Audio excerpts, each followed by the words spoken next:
Thank you.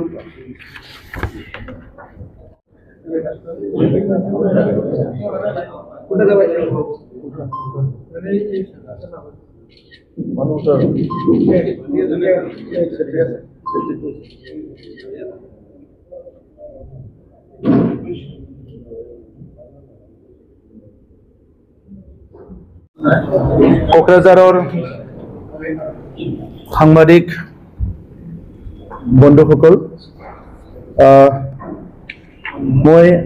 আপোনালোক সকলোলৈ আমাৰ দলৰ পৰা ৰঙালী বিহুৰ শুভেচ্ছা জনাইছোঁ আৰু আপোনালোকৰ জৰিয়তে বড়োলেণ্ডবাসী অসমবাসীলৈ ৰঙালী বিহু আৰু ৰংজালী বৈশাগৰ শুভকামনা জ্ঞাপন কৰিছোঁ। আজি আমাৰ UPPL দলৰ তৰফৰ পৰা আগন্তুক 16 সংখ্যক যি আমাৰ আসাম এছেম্বলি ইলেকশ্যন হ'বলৈ গৈ আছে, এই ইলেকশ্যনৰ আগত আমাৰ দলৰ যি ইস্তাহাৰ এইটো আজি আমি যি ঘোষণাপত্ৰ এইটো ৰিলিজ কৰিছোঁ। আমাৰ উপস্থিত আছে আমাৰ সকলোৰে জ্যেষ্ঠ অসমৰ মন্ত্ৰী UG ব্ৰহ্ম ডাঙৰীয়া, আমাৰ ৰাজ্যসভাৰ সংসদ দলৰ ৱৰ্কিং প্ৰেচিডেণ্ট ৰংগৰা নাৰ্জাৰী ডাঙৰীয়া, আমাৰ লোকসভাৰ সাংসদ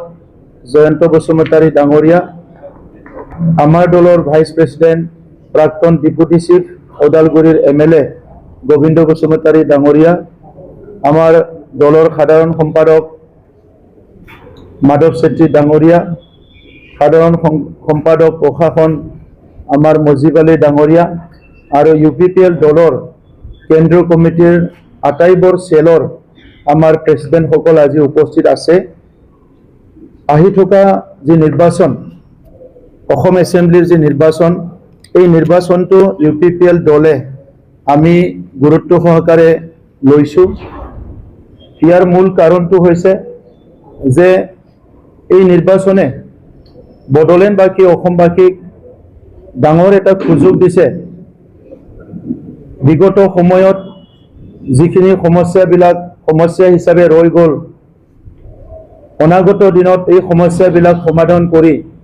এটা সুস্থ সমাজ গঢ়াৰ কাৰণে, এটা উন্নত অঞ্চল গঢ়াৰ কাৰণে,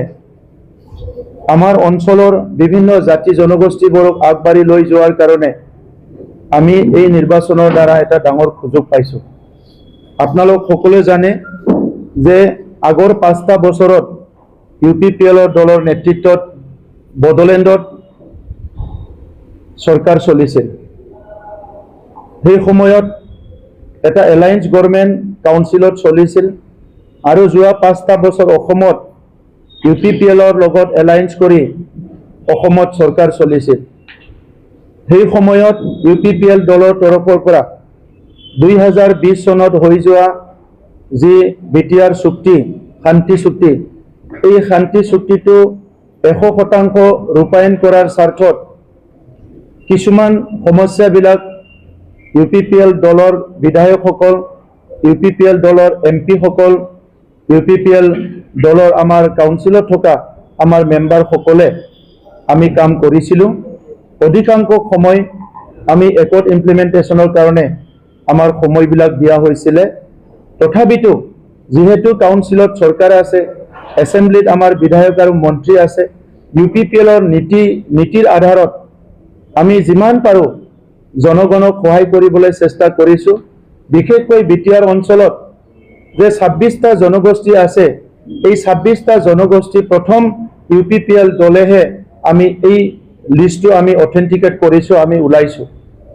আৰু এই 26টা জনগোষ্ঠীৰ আমি মেনিফেষ্টো ওলাইছোঁ। এই 26টা জনগোষ্ঠীৰ আমি ভিজন ডকুমেণ্ট ওলাইছোঁ। আৰু তাত আমি দেখিবলৈ পাইছোঁ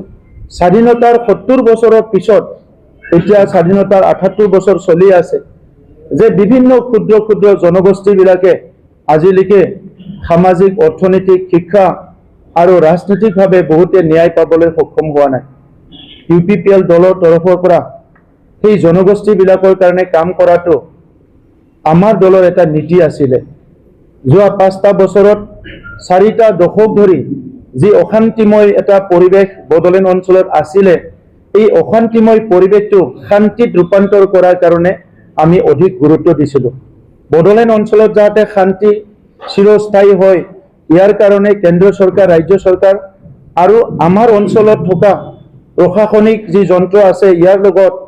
বিভিন্ন জাতি জনগোষ্ঠীৰ জাতীয় সংগঠন সামাজিক সংগঠন ধৰ্মীয় অনুষ্ঠান সবৰ লগতো আমি 5টা বছৰত দল হিচাপে বা আগৰ যিটো কাউন্সিল চৰকাৰ হিচাপে আমি সকলৰ লগতো সিৰিয়াছ এংগেজ হৈছিলো আৰু ডায়লগ প্ৰসেছত আমি তেখেত সকলৰ লগত এটা আমাৰ মাজত এটা কমিউনিকেশ্যন আমি ডেভেলপ কৰিছিলো দেখিবলৈ পালে যে সেই 5টা বছৰত বড়োলেণ্ডত কোনো অশান্তি নহল কোনো ঘৰ নজ্বলিল কোনো মৰিব লগা নহল কোনো গোষ্ঠীগত সংঘৰ্ষ কোনো ভাতৃগত সংঘৰ্ষ কোনো ধৰণৰ এনেকুৱা ঘটনা সেই 5টা বছৰত দেখিবলৈ পোৱা নাছিলে এইটোকে এটা শান্তিৰ আধাৰ কৰি ভাৰত চৰকাৰ অসম চৰকাৰ বিভিন্ন সময়ত যেতিয়া সভা সমিতিবিলাক হৈছে মেল মিটিংবিলাক হৈছে কেন্দ্ৰীয় নেতৃত্ব আহি বড়োলেণ্ডৰ শান্তিৰ কথা কৈছে ৰাজ্যৰ নেতৃত্বই বড়োলেণ্ডৰ শান্তিৰ কথা কৈছে আৰু হিটো একপক্ষীয় নহয় হিটো বড়ো সংগ্ৰামীসকলে যেতিয়া ভাবিলে যে শান্তি আহিব লাগে আমিও উন্নয়নৰ ফালে আগবাঢ়ি যাব লাগে আমাৰ অঞ্চলটো আগবাঢ়ি যাব লাগে শান্তি চুক্তি কৰাৰ পিছত সেই পৰিৱেশ আহিল ইনফ্ৰাষ্ট্ৰাকচাৰ ক্ষেত্ৰত আমি যিমান পাৰো গেপ ফিলিং কৰিবলৈ চেষ্টা কৰিছিলো প্ৰায় 4টা দশক ধৰি 5টা দশক ধৰি আমাৰ অঞ্চলত যেহেতু ডেভেলপমেন্ট হোৱা নাই সেই ডেভেলপমেন্ট গেপ বিলাক ফিল আপ কৰিবলৈ ইউপিপিএলৰ চৰকাৰৰ সময়ত আমি চেষ্টা কৰিছিলো আৰু সেই ক্ষেত্ৰত কেন্দ্ৰ আৰু ৰাজ্য চৰকাৰৰ পুঁজিবিলাক যেনেকৈ আহিব লাগে ইটো যিমান ষ্ট্ৰিমলাইন কৰিব লাগে এটো আমি কৰিবলৈ চেষ্টা কৰিছিলো আৰু সেই কাৰণে আন্তৰ্গাঁথনিৰ ক্ষেত্ৰতো বড়োলেণ্ডত যোৱা 5টা বছৰত এটা ভিজিবল চেঞ্জ আপোনালোকে দেখিবলৈ পাইছে শিক্ষা অনুষ্ঠানবিলাকত এটা আপনি ভিজিবল চেঞ্জ দেখিবলৈ পাইছে ৰাস্তা ঘাট দলং নিৰ্মাণৰ ক্ষেত্ৰত আপোনালোকে এটা ভিজিবল চেঞ্জ দেখিবলৈ পাইছে ইভেন ধৰ্মীয় অনুষ্ঠানবিলাকক সাংস্কৃতিক অনুষ্ঠানবিলাকতো আপোনালোকে এটা চেঞ্জ দেখিবলৈ পাইছে আমাৰ অঞ্চলত বসবাস কৰা কিছুমান ক্ষুদ্ৰ জনগোষ্ঠীবোৰে নিজৰ ৰীতি নীতি সংস্কৃতিটো জীয়াই ৰখাৰ কাৰণে বহুত ষ্ট্ৰাগল কৰি আছিল আমাৰ চৰকাৰ আহাৰ পিছত এই 26টা জনগোষ্ঠীৰ নিজৰ যি জাতীয় উৎসৱ নিজৰ যি জাতীয় সংস্কৃতি এইবিলাক ৰক্ষণাবেক্ষণ কৰাৰ কাৰণে আমি চৰকাৰে ডাইৰেক্টলি তেখেত সকলক সহায় কৰিছিল আৰু সেই কাৰণে আজি বড়োলেণ্ডৰ অন্তত প্ৰত্যেকটো জনগোষ্ঠীয়ে সপোন দেখা আৰম্ভ কৰিছে এটা বিশ্বাস ঘূৰাই পাইছে যে আমি যদি অলপ আগবাঢ়ি যাওঁ ৰাজনীতিকভাৱে সচেতন হওঁ যে আমাৰো জনগোষ্ঠীটো সদায় জীয়াই থাকিব আমাৰ পৰিচয় অস্তিত্ব ভাষা সংস্কৃতি জীয়াই থাকিব এই বিশ্বাস আজি জনগোষ্ঠীৰ মাজত বড়োলেণ্ড অঞ্চলত ঘূৰি আহিছে আৰু ইয়াৰ কাৰণে এইটোৱে আমি কৈছো ইউপিপিএল মডেলৰ ৰাজনীতি এতিয়া আমাৰ যি ইস্তাহাৰ এই ইস্তাহাৰত আমি এগ্ৰিকালচাৰৰ পৰা লৈ ওমেনৰ পৰা লৈ যে আমি জিকি যোৱাৰ পিছত আহি থকা যি 16তম যি এছেম্বলি হ'ব লগা আছে তাত আমাৰ দলৰ পৰা চৰ্ত থাকিব আমি এতিয়া অকলে নিৰ্বাচনত অৱতীৰ্ণ হৈছো বড়োলেণ্ড অঞ্চলত প্ৰথম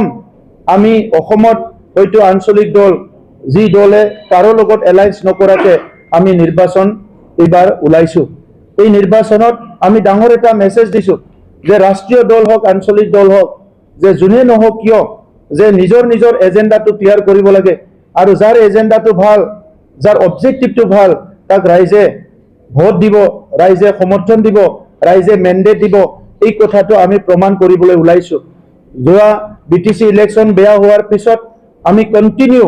আমাৰ সচেতন মহলৰ লগত বুদ্ধিজীৱীৰ লগত আমাৰ সমৰ্থকসকলৰ লগত আমি আলোচনা কৰিছো তাত এটা কনসেনসাস অপিনিয়ন আহিছে যে আমি আমাৰ ইউপিপিএল দলে অকলে কন্টেস্ট কৰিব লাগিব মই আপোনালোকক ক'বলৈ পাই খুশি হৈছো যিদিনা আমি ঘোষণা কৰিলো যে 15টা সিটত আমি কন্টেস্ট কৰিম আৰু বাহিৰতো কিছুমান সিটত আমি কন্টেস্ট কৰিম এই সময়ৰ পৰা আমাৰ ৰাইজে উৎফুল্লিত হৈছে আমাৰ সমৰ্থকসকলে উৎফুল্লিত হৈছে আমাৰ দলৰ কাৰ্যকৰ্তা কৰ্মকৰ্তাসকলে উৎফুল্লিত হৈছে আৰু আমি 15টা সমষ্টিত নিৰ্বাচন প্ৰচাৰ চলাই আছো আৰু আমি এইবাৰ অকলে নিৰ্বাচন কৰিবলৈ আমি সাহস কৰিছো যে এটা লিগেসি এটা এক্সাম্পল আমি সেট কৰিবলৈ বিচাৰিছো যে ৰাজনীতিক ক্ষমতাটো ডাঙৰ কথা নহয় ৰাজনীতিত সমাজখন আগুৱাই নিয়া সমাজৰ সমস্যা জাতিৰ সমস্যা সমাধান কৰাটো সবচে প্ৰায়োৰিটি এই কথাটো আমি এতিয়া প্ৰমাণ কৰি দেখালো যোৱা 5 বছৰত আমি বহুত চৰ্ত ৰাখি চৰকাৰত সামিল হোৱা নাছিলো কাৰণ একট এটা আছিলে, এই একট ইমপ্লিমেন্টেশনৰ কথা আছিলে। এইবাৰ আমি আমাৰ যি 15টা সমষ্টি আৰু বাহিৰৰ 3টা সমষ্টি, এই সমষ্টিত আমাৰ প্ৰচাৰ অভিযান চলাই আছে। আজি 2 তাৰিখ, সকলো কথা কোৱাৰ কাৰণে অলপ সময় লাগিব, কিন্তু আজিৰ সময়ত UPPLৰ প্ৰচাৰত আমাৰ মন্ত্ৰী MP সকলো নামি পৰিছে আৰু দেখিবলৈ পাইছো যে বহুত ভাল ৰাইজৰ সঁহাৰি পাইছে। আমাৰ MLA সকল জিকি যোৱাৰ পিছত আমাৰ অসমত যেতিয়া চৰকাৰ গঠন কৰিব, যি দলৰে চৰকাৰ নহওক কিয়, আমি সমৰ্থন কৰাৰ যেতিয়া প্ৰয়োজনীয়তা আহিব, আমি এইবাৰ চৰ্ত ৰাখিম। আমি বড়োলেণ্ড অঞ্চলত 26টা জনগোষ্ঠীৰ কাৰণে কাম কৰিছো। অসমত আমি 146টা জনগোষ্ঠীৰ কাৰণে কাম কৰিব বিচাৰিছো। স্বাধীনতাৰ 78 বছৰত কিছুমান জনগোষ্ঠীক বাদ দি অসমত তেনেকা বহুত জনগোষ্ঠী আছে, যি জনগোষ্ঠী বিলাকে এতিয়া নিজৰ পৰিচয়, অস্তিত্ব, ভাষা, সংস্কৃতিক লৈ পেলাই, ৰীতি নীতিক লৈ পেলাই এটা অনিশ্চয়তাত এটা পৰিৱেশত তেখেতসকলে আজি নিজৰ নিজৰ জনগোষ্ঠীটোক এটা অৱস্থান কৰিব লগা হৈছে। সেইকাৰণে UPPLৰ প্ৰথম এজেণ্ডা হ'ব অসম এছেম্বলিত গৈ আমাৰ বিধায়কসকলে আমাৰ দলৰ তৰফৰ পৰা অসমৰ আৰু বড়োলেণ্ডৰ সকলো জনগোষ্ঠীক সাংবিধানিক অধিকাৰ, ন্যায়, সাংস্কৃতিক অধিকাৰ, সামাজিক অধিকাৰ, শিক্ষাৰ অধিকাৰ, সকলো ধৰণৰ সাংবিধানিক অধিকাৰ প্ৰদান কৰিব লাগে। এই জনগোষ্ঠীবিলাকক জীয়াই থকাৰ কাৰণে যিখিনি ছাপোৰ্ট লাগে, এই জনগোষ্ঠীবিলাকক নিজৰ পৰিচয়, অস্তিত্ব লৈ জীয়াই থকাৰ কাৰণে যিখিনি পেট্ৰনাইজ লাগে, সেইটো নেক্সট অসমত হ'ব লগা গভৰ্ণমেণ্টে দিব লাগিব। আৰু সেই চৰ্ত আমাৰ প্ৰথম চৰ্ত, নিবনুৱা সমস্যা সমাধান কৰাৰ নামত যিখিনি চাকৰি দিছে, এই চাকৰিটো যথেষ্ট নহয়। ইয়াৰ বাহিৰেও অসমত 30-40 লাখ নিবনুৱা আছে। এই নিবনুৱা সমস্যা সমাধান কৰাৰ কাৰণে এগ্ৰি এণ্ড এলাইড ছেক্টৰত, এণ্টাৰপ্ৰিনাৰশ্বিপ লাইনত, বিভিন্ন ছেক্টৰত বহুতখিনি স্কোপ আছে। এই স্কোপখিনি এক্সপ্ল'ৰ কৰা হোৱা নাই।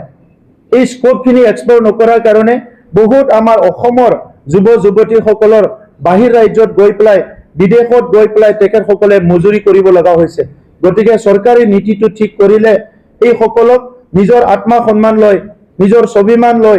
নিজে ভাল এটা উপাৰ্জন কৰি নিজৰ অঞ্চলতে জীয়াই থাকিব পাৰে, জীৱিকাৰ এটা পথ ওলাব পাৰে। সেইকাৰণে আমি বিচাৰিছো